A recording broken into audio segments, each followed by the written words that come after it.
grade 10s. So for today's lesson about grammar conventions, we're going to be learning about commas. What are they? What do they do? What's their purpose? How do I use them correctly?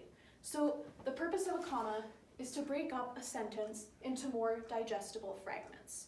So some sentences are so short and simple that they're fine just the way they are.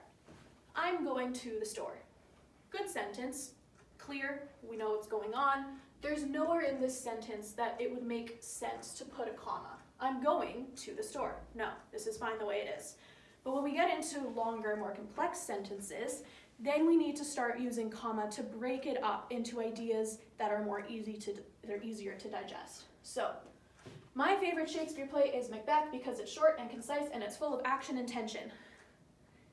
That's a lot of information. It's a long sentence. This is how 5-year-olds talk, right? For all the 5-year-olds who like to talk to you about Shakespeare, this is how they would talk. This is what they'd say, right? Just an onslaught of ideas, one after the other, you can't keep up. So, how do we avoid sounding like a 5-year-old in our writing? We use commas.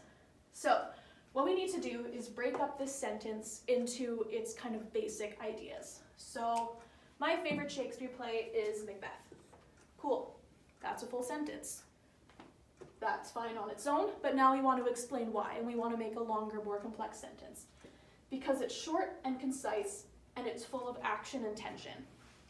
Short and concise and full of action and tension are different kind of branches of the same idea, right? We're saying it's short and concise meaning short, basically, it doesn't ramble. So that's an idea. And it's full of action and tension. Super exciting. I love Macbeth. So, we look at this.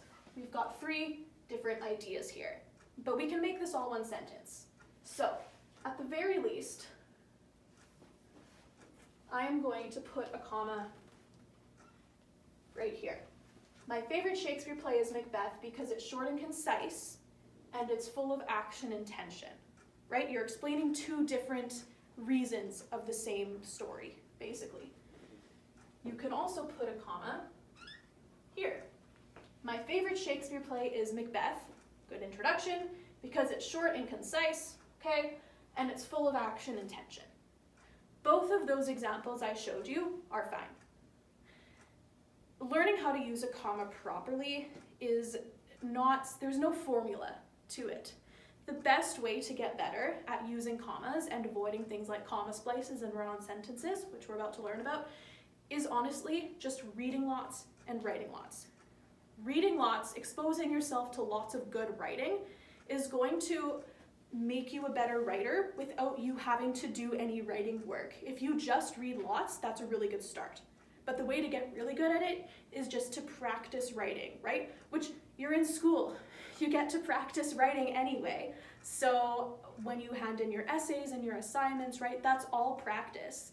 If you look at what you've written now compared to what you wrote in grade 3, I'm willing to bet that you're a better writer now than you were in grade 3 because you've been practicing and learning and building on those skills, right? So this is where that all starts. So now you might be thinking, okay, I understand why I need to use a comma to split up my sentences, but how do I know when to use a period and when to use a comma?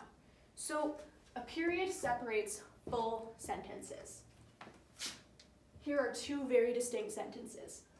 I'm stressed about school. I'm failing. These are both full, complete, nice, circular sentences. You've got your subject, I, your verb, am, I'm, I am, and then you've got maybe an adjective, maybe an object, right? But you've got all the components necessary here of a full sentence with nothing else. These are 2 full sentences. They are divided by a period, or a semicolon, which we'll get to later, but for now, they're divided by a period.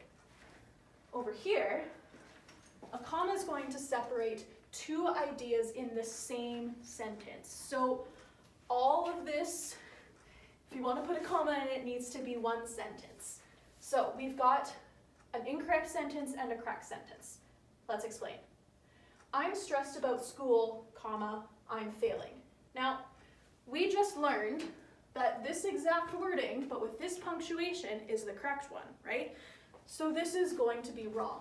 If these are 2 full sentences, You do not put two full sentences on either side of a comma. These have to be, at least one of these has to be incomplete. So if you look down here, we'll get back to this in a sec. If you look down here, I'm stressed about school because I'm failing. That's correct. Because I'm failing is not a full sentence because you've added the word because. This word inherently implies that there's something going on over here, right? This can't exist in a vacuum. So I'm stressed about school because I'm failing. This is where a comma is going to go. Now, a comma splice, you might have seen this written on your papers and stuff when you've handed them in, gotten them back with your marks. A comma splice just means that you've put a comma where a period needs to go. So exactly what I just explained. This is a comma splice. So this at first glance might sound okay, right? This is how you would talk to your friends. This is how I would talk to you even. Oh, I'm stressed about school and failing, right? You're not going to, you don't always punctuate your words in person like you do on your papers. I'm stressed about school. I'm failing. People don't really talk like that. It's choppy, right? There's a difference between formal academic writing-based English and conversational English, right? We all know that. I don't talk grammatically correctly all the time. Nobody does. So this sounds okay. This might even be what you put in a text to your friends, right? Because that's not formal writing. This might be what I put in a text to my friends because I don't text in formal academic English. But when you are writing a paper or anything formal, right, a professional email, this is wrong. So you might have also seen feedback on an essay you wrote that you have written a sentence fragment. Now, a sentence fragment is just an incomplete sentence. It is a fragment, a part of a sentence, right? It's not a whole one. So I came home, took a nap, and made dinner. That's a sentence. Commas are correctly used. Got all your parts there. Perfect. But if you've written it like this, I came home, took a nap, and made dinner. What? No, this part doesn't make any sense at all. I came home is fine. That's a full sentence. Took a nap and ate and made dinner. You're missing the subject of your sentence, right? Who took a nap and made dinner? Me? You? I don't know. You didn't tell me, right? So this is an incomplete sentence or a sentence fragment. It's basically the opposite of a comma splice. So in a comma splice, you're putting a comma where there needs to be a period. In a sentence fragment, you're putting a period where there needs to be a comma. So when I did the question period about grammar and writing, I got quite a few questions about what is a semicolon and how to use it properly. So the short answer to that is you used it almost exactly like you use a period, in that it's going to end full sentences and separate full sentences. So like we talked about how when you put a period where there's supposed to be a comma and you end up with sentence fragments, it's the same rule with a semicolon. If you put a semicolon between two incomplete sentences, those are still sentence fragments.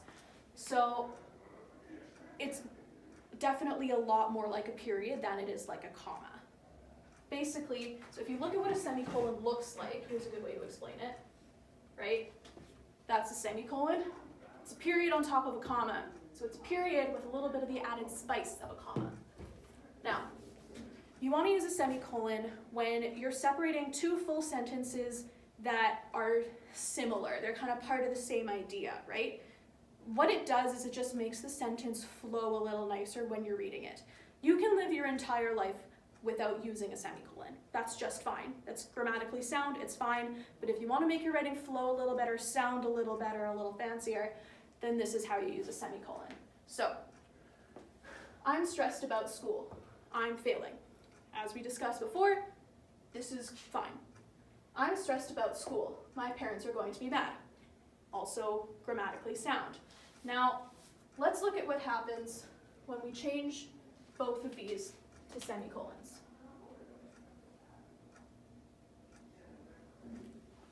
I'm stressed about school. I'm failing.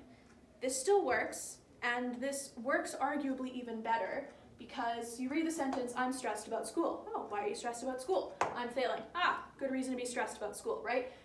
These are related, so a semicolon separating these is fine. Now, I'm stressed about school. My parents are going to be mad.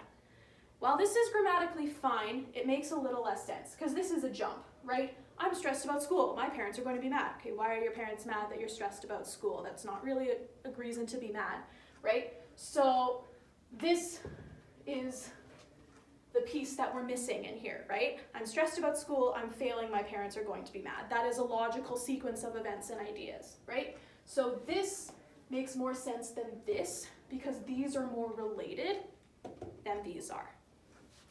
So the last comma mistake we're going to talk about is a run-on sentence. Now, a run-on sentence is exactly what it sounds like. It's a sentence that just goes on and on and on and on.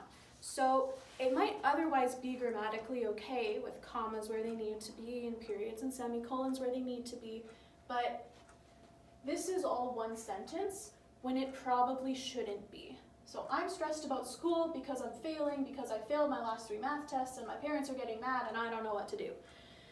That's a lot. You just wrote me an essay in a single sentence, right? So if you look at different parts of this, I'm stressed about school because I think I'm failing. Cool. I think I'm failing because I failed my last 3 math tests. Cool. I failed my last 3 math tests and my parents are getting mad. Great, right? So otherwise it's grammatically okay, but this is just so much information. So the grammar might be fine, but the structure is just overwhelming and wobbly, right? So you might look at dividing it, right, where it makes sense. I'm stressed about school because I think I'm failing. We already discussed, that's fine. Then you get rid of that. I failed my last 3 math tests and my parents are getting mad and I don't know what to do, right? That's also fine. So if this is a comment on your essays that you get a lot, it's a pretty easy fix. Just look at the sentence in question and think, okay, where can I divide this so that it's more than one sentence and where the division makes sense?